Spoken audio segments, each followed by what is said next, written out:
categorical data, we're interested in proportions, like the percentage of the group or percentage of the things that match up with what we're looking for. So what we want to understand in this section is if we take a sample, how do those proportions behave if we repeatedly take those samples? So a lot of the ideas that we talk about here are going to tie very closely to what we talked about with sampling distribution of means, but we're just changing from, with means we would have dealt with numerical data, here we're dealing with categorical data. And collecting different values like our proportions, just keep in mind that proportions relate to percentages, and we're going to be looking at this percent of our sample size. So taking this percentage of our sample size kind of changes the scale for our number line that we're using. The scale is going to be these percentages in their decimal form. So what's going to be given to us in these cases is they're going to tell us about some population proportion. It's going to be some proportion that they've either already collected, or maybe it's something that is built into the item. So like we're going to talk about rolling a die. So with that, we know these 1/6 probabilities that are part of rolling a die based on the build of it. But what we want to get to is understanding, and again, we want this bell-shaped curve out. So we want this normal distribution so that we can calculate probabilities, and in that distribution we want to understand how do sample proportions behave. So again, P, what's given to us is our population proportion. We're interested in the behavior of sample proportions. We take a certain sample size with this expected population proportion, how's the behavior going to work? And it'll be this idea that we expect to land according to our population, but then we'll have some variability. It's like the idea of flipping a coin. If you flip a coin, we know there's this 50-50 chance. So there's a 50% chance of heads.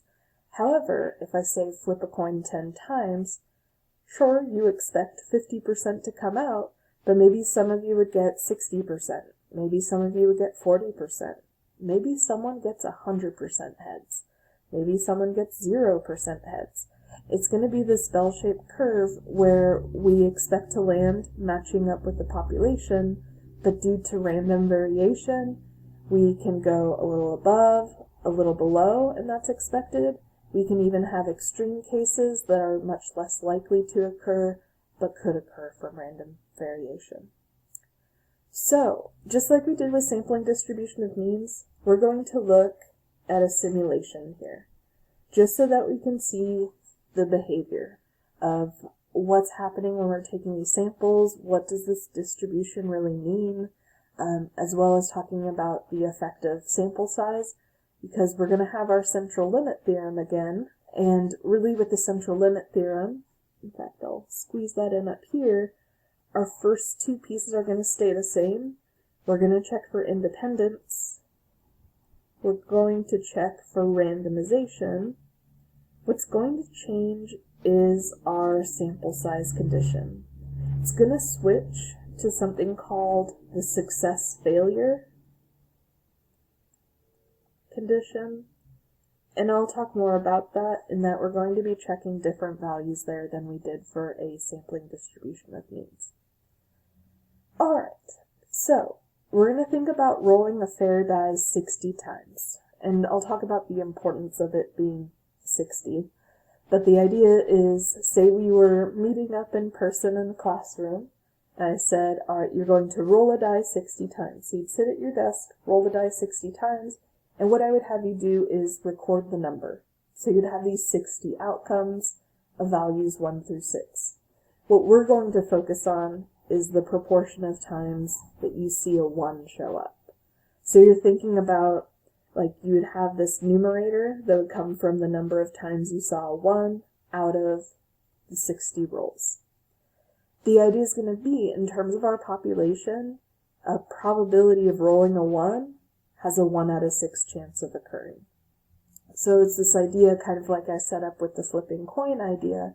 You expect this 1/6 probability, But when you go to actually collect your data of rolling a die 60 times and then counting up how many times you saw 1 out of 60, sure, you might get 1/6 out. Maybe you get a little above. Maybe you get a little below. Maybe you get an extreme case that was unlikely. And that's where we start to see this shape come through. So, I'm going to go to the simulation that we're going to look at. So let's start off by just talking about the windows that we see. So we're going to have this original population, sample, and then the distribution of proportions, which that distribution of proportions window is going to make that sampling distribution that we're interested in. Alright, so I'm using this program called StatKey. Again, with these simulations, I'm just showing you some background so you have a better understanding of what we're working with. You'll never have to go to this website and do calculations with it. So something I did here is I set it up to match the idea of what we're doing here. So I changed the proportion to this 0.1667. That's 1 out of 6 there. So I just typed in the decimal form. So it's operating with this 1/6 idea. I also changed it to a sample size of 60, so that it'll simulate the idea of rolling a die 60 times. So, original population, all that's listing there is our population proportion. So in terms of original population, we don't really have data to work from. Like we did with the sampling distribution of means, we could see if we had like a normal distribution or a skewed distribution. It's because with those histograms or dot plots, we could see our population data because it was numerical. But with categorical data, all we can work from is some population proportion. So that's all that's being listed there. So let's see what happens when I generate one sample. So when I generate one sample, we can see this information pop up over here. They took a sample, they have this count to 14, sample size of 60, and they got this proportion of 0.233.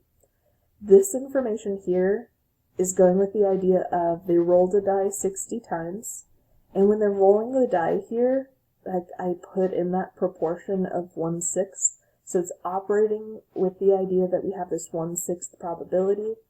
They saw 14 ones show up, so 14 out of 60, they had 23.3% ones in that roll.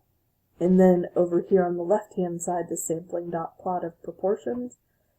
This is our distribution of proportions, so that's just mapping that sample proportion. So what's mapped right there is a p-hat value. We have our sample proportion. So if I generate another sample, now you can see they rolled the die 60 times. They saw a 1 11 times, so 11 out of 60, a 0.183. So now there's this 0.183. This number down here, this 0.208 that's showing up, is the average. In fact, in this upper right-hand corner, you can see samples. So we've taken 2 samples. The mean is giving us the average of those samples. And standard error here, standard error relates to standard deviation. In fact, we'll talk about it more when we get to confidence intervals. We could just equate that with standard deviation, 0.035. So let's talk about these windows that we're seeing here. So the original population is just a set population proportion. It's what we expect to occur for any sample based on this case, how a die is built. They might tell you in the wording of the problem, like historically they've seen a certain percentage, so maybe they tell you about some population proportion. So original population, we just have our value for the population proportion. For the sample, it simulates a sample of 60.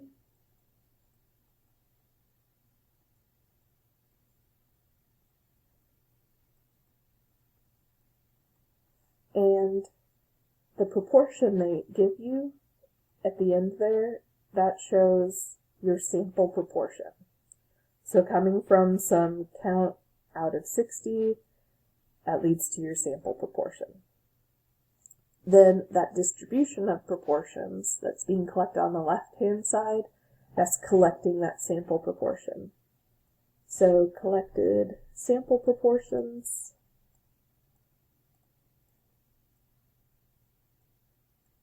which is your p-hat value. In this case, from a sample size of 60.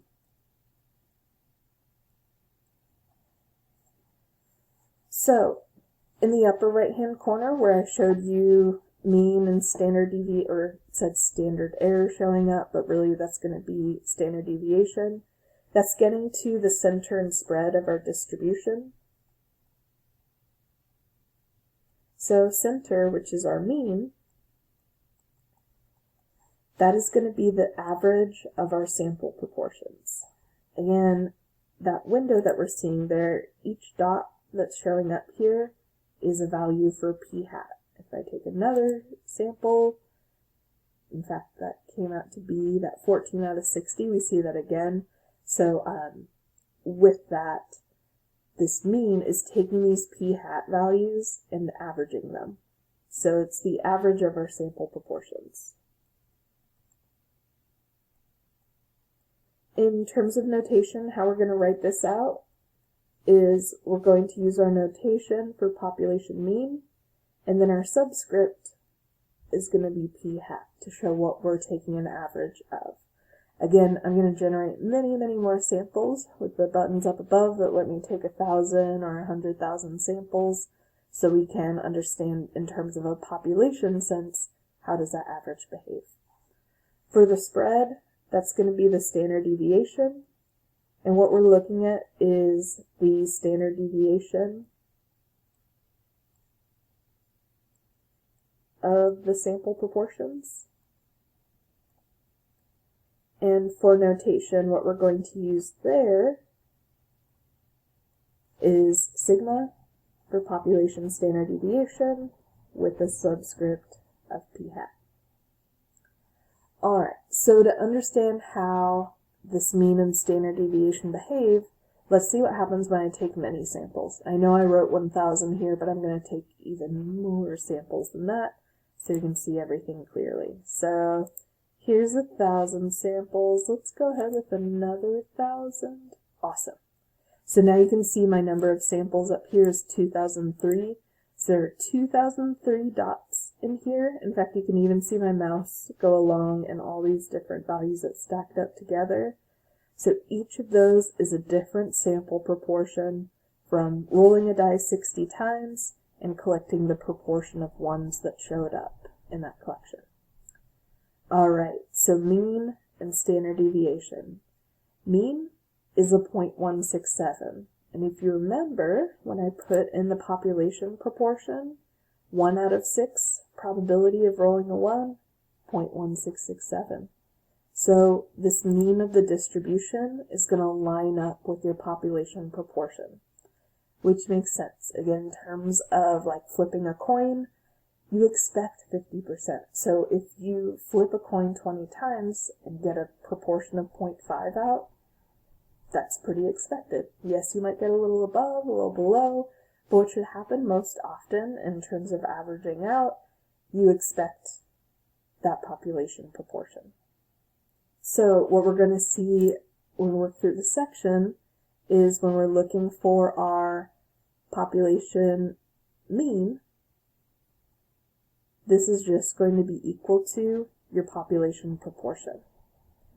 So again, kind of like we saw the sampling distribution of means where we just copied the population mean, same thing here is just we're going to copy that population proportion.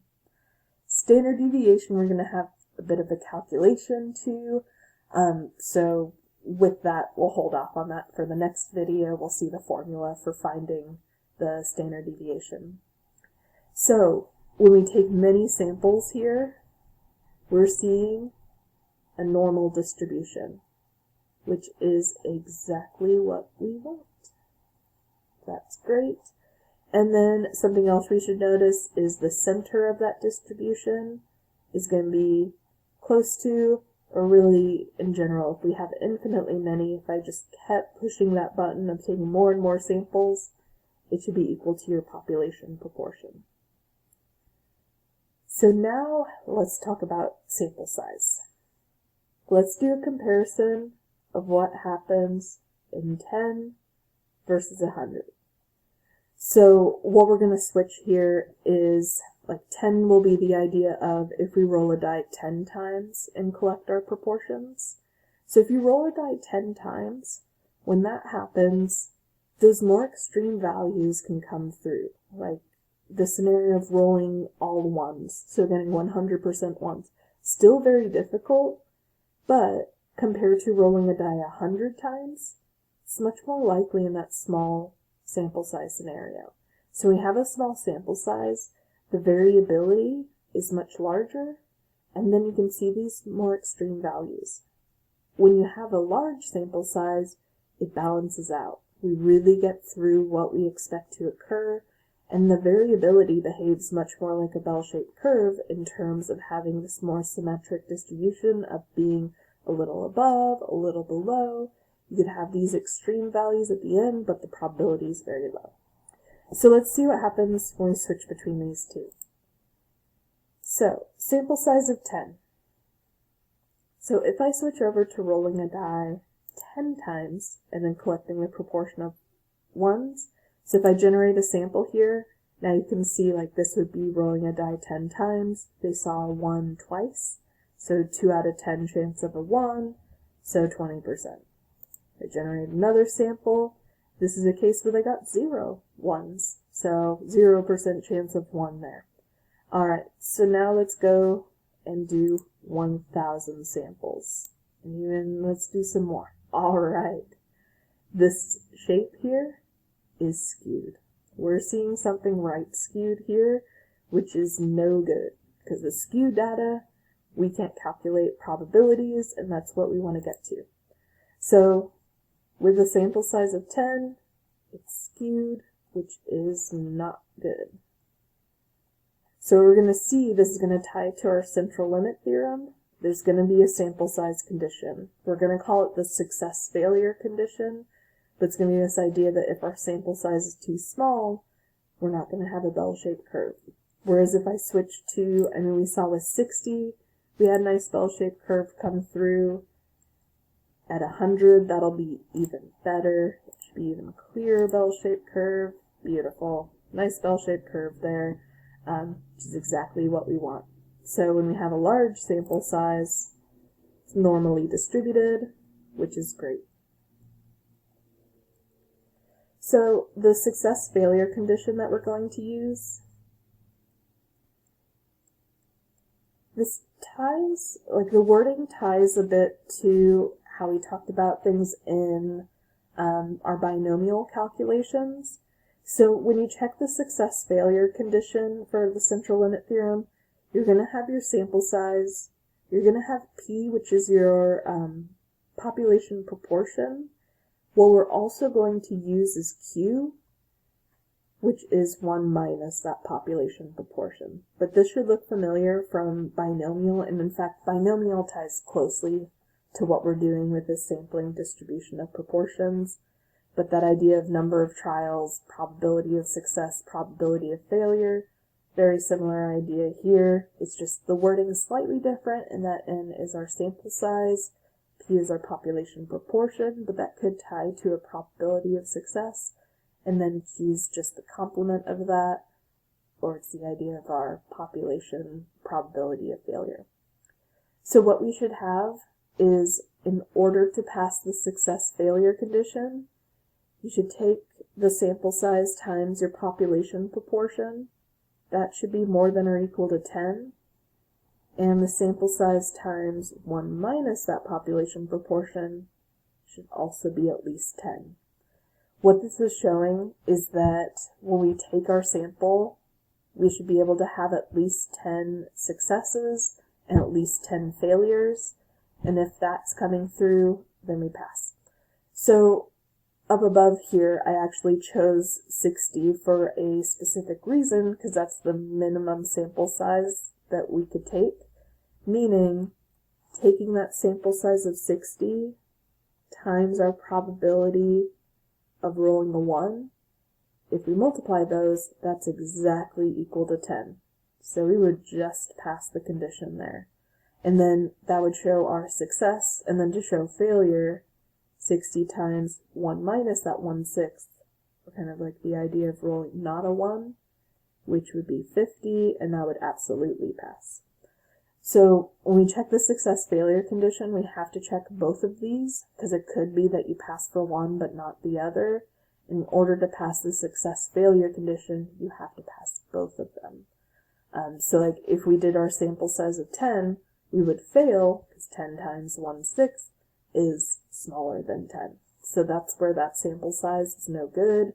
But then if you go to 100, much larger samples come through, and we would pass that success-failure condition. We'll talk about this condition again in the next video when we see our full central limit theorem. Alright, let's talk about what happens as the sample size gets larger. So in fact, let's compare what happens in terms of our sample sizes. So we can even compare, let's compare what happens sample size of 60 versus 100. So let's go back to 60 and just kind of see the numbers that come through along our number line here. So let's see. On the lower end, I have 0.05. On the upper end, I have 0.3. Again, it's centered at 0.167, but we can have this variability all the way down to 0.05, all the way up to 0.3. So let's see what happens when I take a larger sample size. Let's jump to a sample size of 100.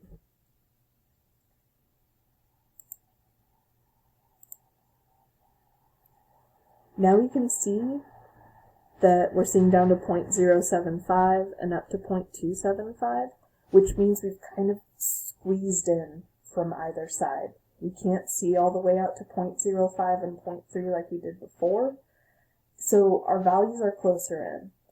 And this is coming from that law of large numbers that we talked about in our probability section, that the more you repeat a process, it kind of converges on that true population value that you expect. So with these larger sample sizes, we're going to expect to be closer to 0.168. So let's say I took a sample size of 1,000. Let's bump it way up. Our values are very close. Let's see, 0.14 up to 0.19. It is heavily concentrated around that 0.167. Because rolling a die 1,000 times, repeating that process so often, we really expect that 1/6 probability coming through, or at least to be very close to that 1/6. So the things that are out at the tails for those smaller sample sizes become so much more or less likely when we have these large sample sizes coming through. So when we increase our sample sizes, the sample proportions that we collect are closer to the true population proportion. So with that, we're thinking of our law of large numbers here.